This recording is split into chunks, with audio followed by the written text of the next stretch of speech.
What makes some teams do exceptionally well and others perform poorly? It's the lifelong question, right? Do they have more talented team members, better resources? Are they simply just getting lucky? We really don't know the answer to that question. I mean, if we did, we'd be multimillionaires. We could all do coaching. But teams that stand out are not always more talented, better skilled, or have greater opportunities. What sets them apart are kind of the habits and the practices that they have, the things that they do that make them an empowered team. Empowering work culture, support from leaders inside the organization, and clarity of vision and goals are important, but they're insufficient to drive excellence in high performance teams. So, building extraordinary workplaces with high performing teams requires more than just hiring the right talent and equipping them with the right opportunities. It requires cultivating the right habits and incorporating them into daily work and life. That's what it boils down to. So I thought I'd take a chance to identify 5 habits of high performing teams, because I think if we can get these 5 habits done, then we'll be in good shape. So let's do it. Let's go to number 1. They put some type of upfront technique in to make better decisions. So let's face it, I know enough teenagers in this generation. Making decisions is hard, right? Especially making good decisions. Choices that look good at the moment often fail in the future. In hindsight, it's always 2020. The failure seems evident when you look at it in hindsight. High-performing teams don't make perfect decisions or never fail. What makes them stand out specifically is the practice they adopt to combat cognitive bias and reduce project risk at the outset.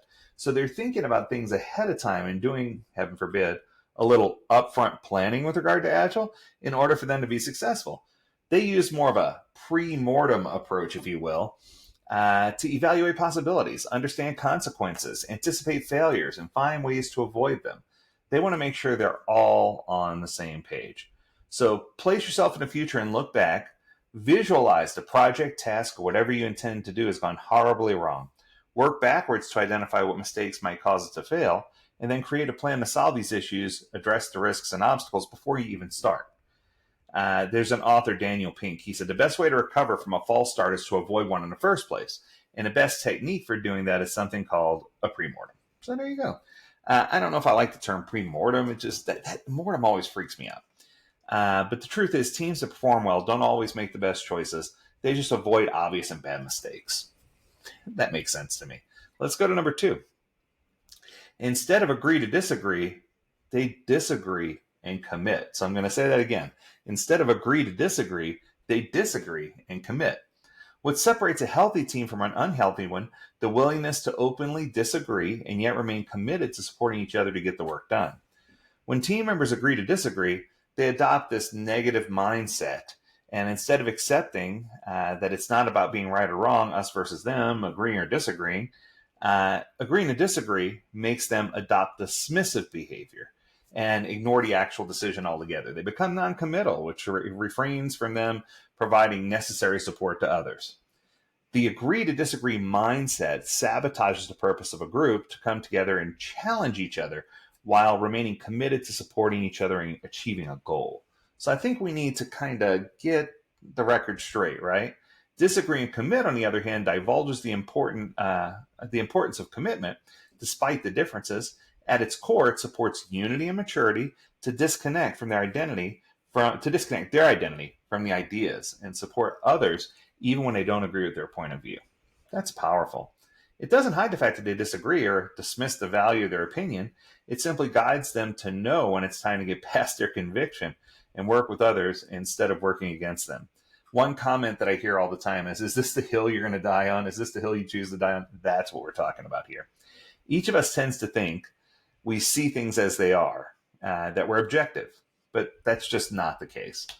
We see the world not as it is, but as we are, or as we are conditioned to see the world.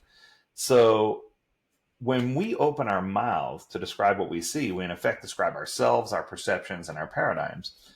You might hear people say you're casting, or you're casting, or you're predicting what's going to happen based on what you're trying to do. When other people disagree with us, we immediately think something is wrong with them. But as the demonstration shows, sincere, clear-headed people see things differently, each looking through the unique lens of experience. That was a Covey quote. So in order to disagree and commit, high-performing team members need to separate their identity from their ideas, share their intent, inquire into the conflict, evaluate and understand different perspectives, and state they disagree yet commit to supporting the decision. Let's go to the next one. They practice radical candor communication to give and receive feedback. Thank you, Kim Scott. People who don't get feedback share a common problem. They dump the complete responsibility of giving the right feedback on the feedback giver. Thinking that others are vague, dishonest, and unwilling to share feedback makes them ignore the role they play in the equation as the person on the receiving end of the feedback. Without proper feedback, there's no way for them to know that what they're doing is wrong, and what changes will help them learn, improve, and get better. Not experiencing the benefits of timely feedback also prevents them from sharing valuable feedback with others. Creating pull is about mastering the skills required to drive our own learning. It's about how to recognize and manage resistance, how to engage in feedback conversations with confidence and curiosity, and even when the feedback seems wrong, how to find insight on what's going to help us grow. It's also about how to stand up for who we are and how we see the world and ask for what we need. It's about how we learn from the feedback. Yes, even when it's off base, unfair, poorly delivered, and frankly, you're just not in the mood. That quote was from Douglas Stone. So you can do this by asking two questions to yourself and others. How can we work better? How can we improve together? And if you start thinking in terms of that, you're going to do so much better as a team. All right, let's go to the next one. They use high agency to navigate unknowns and challenges. High agency, you may not have heard the term, is about finding a way to get what you want without having to wait for perfect conditions or blaming the circumstances. High agency people either push through in the face of adversity or manage to reverse it to achieve their goals. They either find a way or create a way. So by definition, high agency is the ability to navigate unknowns and challenging circumstances, to carve your own path to success without waiting for the conditions to be perfect.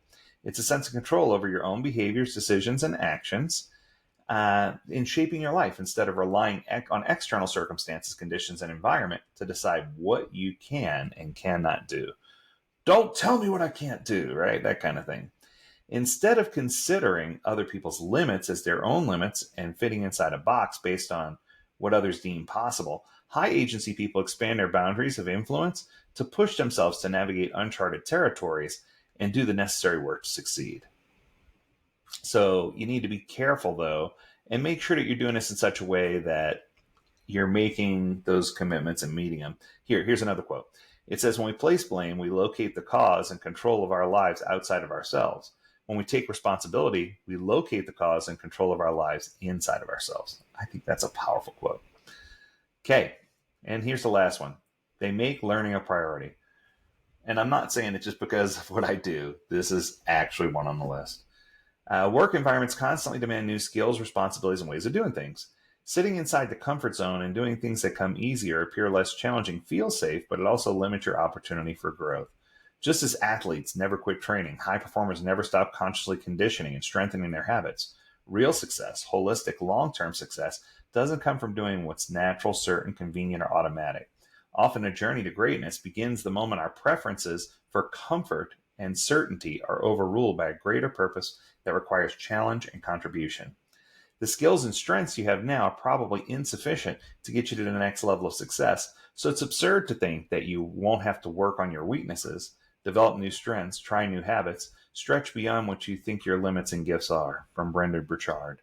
So I think the key here is, if you're going to be successful, you need to step just a little bit outside of your comfort zone, have confidence in a team doing the work that they can effectively achieve the goals, empower them with the tools they need to be successful, make sure you have open and honest communication with others, and make learning a priority, and look at failure as an opportunity, a first attempt in learning, instead of trying to throw it away with the wind.